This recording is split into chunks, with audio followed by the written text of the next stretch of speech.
Haleluya, haleluya. Kita jumpa lagi dalam keadaan sehat, dalam keadaan walafiat. Kita ada, saya yakin bahwa kita ada hari ini. Itu semata-mata karena Tuhan menyertai kehidupan kita. Apapun yang kita kerjakan sepanjang hari ini, apapun aktivitas kegiatan kita, apapun yang kita lakukan, rencana kita, masalah kita, yakinlah ada jalan keluar bersama dengan Tuhan. Pagi hari ini yang menjadi dasar firman Allah mengajarkan kita bahwa bagaimana kita harus mengutamakan Tuhan sebelum kita melaksanakan atau melakukan aktivitas kita setiap hari. Alkitab berkata di dalam Matius pasal ke-6 ayatnya ke-33 mengajarkan kita di sana bahwa carilah dahulu kerajaan Allah dan kebenarannya, maka semuanya itu ditambahkan kepada. Firman Allah mengajarkan kita sebagai orang-orang percaya bahwa sebelum kita melaksanakan apapun itu, kita harus mengutamakan Tuhan terlebih dahulu. Tetapi kenyataan-kenyataan di zaman ini, banyak orang-orang yang justru menjadikan Tuhan itu nomor 2, bahkan mungkin sekian jauhnya.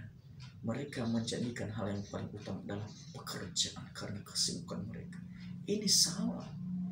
Alkitab berkata bahwa yang harus kita utamakan dalam hidup ini adalah Tuhan sebelum kita melaksanakan aktivitas kita. Nah, mengapa kita harus mencari Tuhan di dalam hidup ini? Yang pertama, ada perlindungan Tuhan, ada penyertaan Tuhan. Bukti kalau kita sehat, bukti kalau kita ada sampai detik ini. Bukankah itu penyertaan Tuhan yang sungguh dalam hidup kita? Yang kedua, mengapa kita harus mencari Tuhan di dalam hidup ini?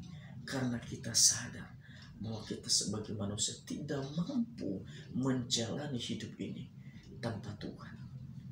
Dan itu sebabnya mengapa kita cari Tuhan. Karena kita tahu bersama dengan Tuhan ada jalan keluar. Bersama dengan Tuhan ada kekuatan yang baru. Di luar Tuhan kita tidak bisa mendapatkan apa-apa, apalagi menyelesaikan masalah yang sedang kita alami. Yang ketiga, mengapa kita harus mencari Tuhan di dalam hidup ini? Karena Dia sumber pertolongan yang sejati di dalam hidup kita. Sementara yang ada di dalam dunia ini tidak bisa memberikan kita jaminan, tidak bisa memberikan kita solusi, tidak bisa memberikan kita jawaban, tetapi justru membawa kita di dalam satu kebinasaan, membawa kita di dalam satu kekecewaan. Yang selanjutnya, mengapa kita harus mencari Tuhan di dalam kehidupan ini? Karena kita butuh Tuhan setiap hari. Hanya orang-orang yang tidak sadar dan hanya orang-orang yang tidak butuh Tuhan, mereka tidak mencari Tuhan. Tetapi kita sebagai orang percaya, kita butuh Tuhan setiap hari, setiap saat. Ingat bahwa jangan kita baru mencari Tuhan ketika persoalan datang, tetapi carilah Tuhan setiap hari. Ada di dalam Alkitab seorang tokoh yang dipakai oleh Tuhan pada zamannya dia seorang pemimpin.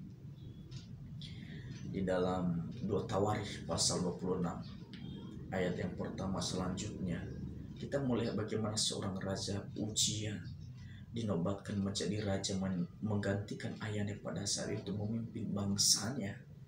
Dan kita melihat ketika dia mengutamakan Tuhan, ketika dia mencari Tuhan di atas segala-galanya, maka bukan hanya kepemimpinannya yang berhasil, tetapi apa yang dia kerjakan, apa yang dia lakukan mengalami keberhasilan, mengalami kesuksesan di dalam. Coba kita melihat di dalam 2 Tawarikh pasal 26 ayatnya yang kelima. Alkitab berkata, ia mencari Allah selama hidup Zakaria.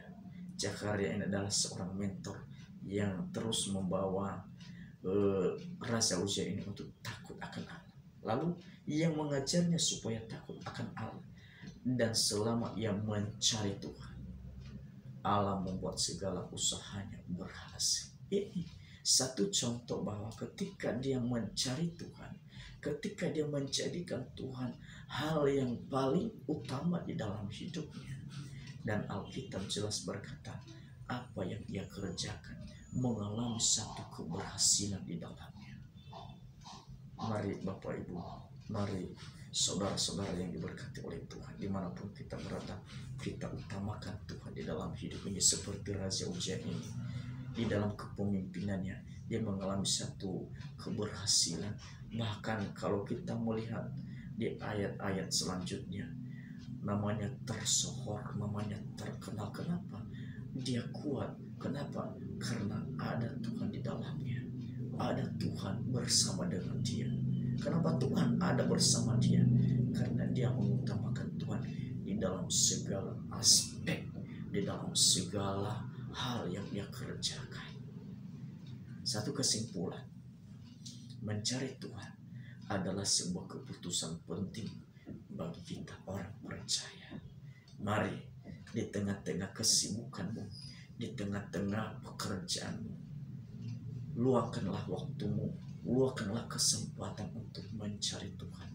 Rasul Paulus berkata, tetaplah berdoa. Di dalam 1 Tesalonika 5 ayat 17, tetaplah berdoa. Itu pertanda bahwa di tengah-tengah segala aktivitas kita, di tengah-tengah kesibukan kita, tetap mempunyai kesempatan untuk mencari Tuhan. Jangan kita hanya sibuk dengan dunia ini. Jangan kita hanya sibuk dengan pekerjaan di dunia ini yang hanya sementara. Tetapi sibuklah kita juga di dalam Tuhan. Puji Tuhan. Tuhan berkati kita semua. Amin.